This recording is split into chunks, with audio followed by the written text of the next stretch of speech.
Hello friends, in today's knowledge sharing session, let's explore what is cognitive load in UX. As a designer, what we should consider while designing solutions to make sure we offload users' cognitive load while they make decisions through your designs. So first, let's look at this example. Suppose you are in a situation where there is no info on the signboard. In this case, it would be difficult to navigate the way you're looking for. It's difficult for you to make the decision as the visual cues are missing on the signboard. Visual cues are one of the factors of cognitive load. So by default, human brains have a limited amount of processing power. When the amount of information coming exceeds our ability to handle it, we may take longer to understand the information. We may miss important details or even we get overwhelmed. So what is cognitive load? Cognitive load refers to the amount of effort that is exerted or required while reasoning or thinking or making a decision. Any mental process from memory to perception to language creates a cognitive load because it requires certain amount of energy and effort. So as a designers, how can we minimize the cognitive load of the user? User attention is precious resource and should be allocated accordingly. So let's see 4 tips to minimize cognitive load of a user. So the first one is use concise language. By using clear and concise language in your UI elements or design, it avoids technical jargons and long sentences. Instead of that,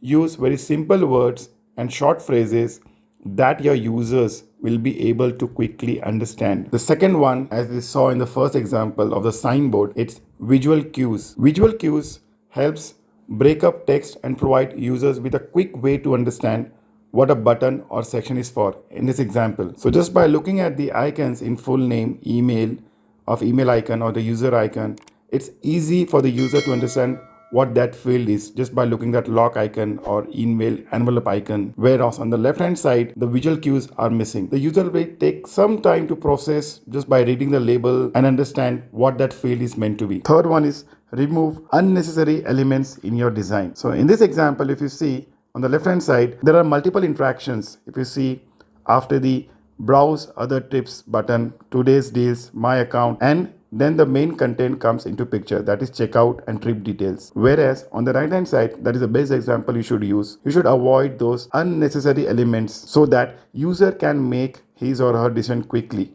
So we should offload this cognitive load on the user by providing the important elements on your design. And the last one is visual hierarchy, one of the key elements in UI design. So grouping related elements together can help users better understand the relationship between them. Using visual hierarchy is most important information can help users quickly determine what they need to pay attention to. So on the left side, if you see the example, the pricing details, rating, the label, the main text, and the subtext like free Wi-Fi, breakfast.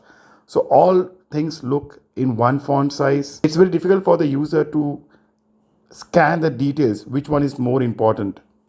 Whereas on the right hand side, it's easily bifurcated for the user. So the label is highlighted in the bigger font, whereas the pricing is placed on the right hand side along with some border, which makes easy for the user to scan it. And user can just go from left to right. This is how the user can go through the flow. So it obviously reduces the cognitive load of the user and it's easy for the user to make decisions. So to summarize, instead of increasing the convergence, it causes cognitive overload on visitors' mind and actually reduces the convergence. So less is more when it comes to creating a user-friendly experience. Thanks for watching the video and please subscribe to my channel and press the like button. And if you have any comments, please share your comments below.